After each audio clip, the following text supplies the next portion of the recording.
afternoon and welcome to the African Utility Week studio. My name is Amy Ryan, Deputy Editor of Metering and Smart Energy International, and today I have with me Martin Kelly, who is the Divisional CEO for Medium Voltage Switchgear at ACTOM. Welcome, Martin. Thank you very much, Amy. Thank you for having us. Thank you very much. Today's topic for our interview is around the transmission and distribution sector in South Africa. And my first question is around how renewables and distributed energy has impacted the transmission and distribution market in South Africa. First of all, let me say that the renewable energy is very much part of the energy mix in our country. In the approximately 6 years ago, when the plans were rolled out to install about approximately 3,700 megawatts of renewable energy, it was an exciting time for ACTOM T&D. As most of our consumers in SA would know, that we manufacture a number of products that have been used in the renewable projects. Typically in a wind farm, at the base of the wind farm you have a compact substation. The wind generator is approximately 660 volts. Voltage is stepped up to 33 kV, and then carried through to a switchyard, a high voltage switchyard on the farm. Typically in the switchyard you would have maybe a 150, 160 MVA transformer, stepping the voltage up from 33 to 132 kV.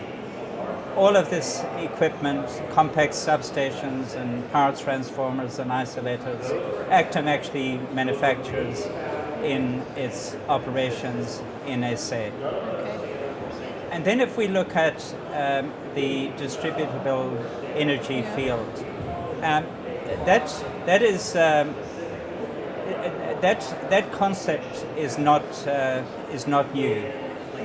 Dating back to 1892, when Thomas Edison put up his first power plant in next to Wall Street. That trend has followed through since. ACTOM, through its John Thompson boiler business, manufactures and supplies boilers to biomass installations, for example.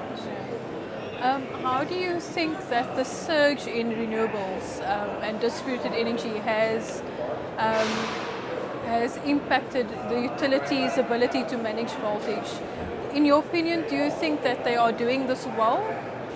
We would be very happy if round 4 was signed off, because there are about in the region of 50 projects to be rolled out, which to the value of many billions of rands, and it would also create a number of sustainable jobs in our industry and bring us somewhat closer to the targets that were set back in 2011. Okay.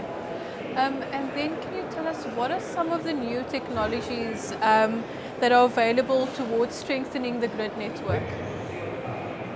If we can start with transmission level, we've got what we call a wide area monitoring system.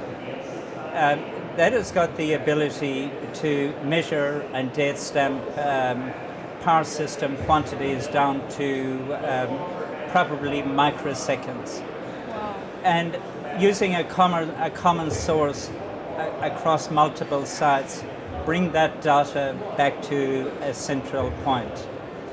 At the central point, it is used to create an image of events as they occur. And it in this manner, sub-cycle protection and analysis can be extended to wider networks as a whole. What this can essentially do is minimize blackouts in our country. Blackouts like we've seen in North America and Europe in recent years. Then at a distribution level, what we believe is needed is a fully automated MV cable network, where it's taken down to substation and ring main units. What we need to be able to do is to communicate with fault path indicators, and to be able to isolate sections of faulty cable without operators going out to sites. Okay. Going back to voltage control, do you have any examples of some of good practices in terms of how to educate the market? Well, the current best practice, which is voltage control through tap changers on transformers, could in actual fact translate into worst practices in the future. Especially as we see domestic customers invest in distributed generation systems, such as PV systems. In future, utilities will be challenged to improve demand control, absorb high levels of distributed generation, and adapt to time-varying loads on the low-voltage network. So we're going to see all the changes really, or the future requirements at voltage control on low-voltage networks. And then as a group, how has ACTOM responded to market developments in the African utility sector? Okay, first of all, let me say that this African Utility Week is an ideal opportunity for ACTOM to interact with its customers from across the continent. In walking around here today, it's been great to see utilities from all over the continent, and well done to the organizers on attracting such customers. ACTOM, as a dominant player in the local manufacturing industry, employing in excess of 8,000 people, is presently well geared up to take advantage of opportunities up across the continent.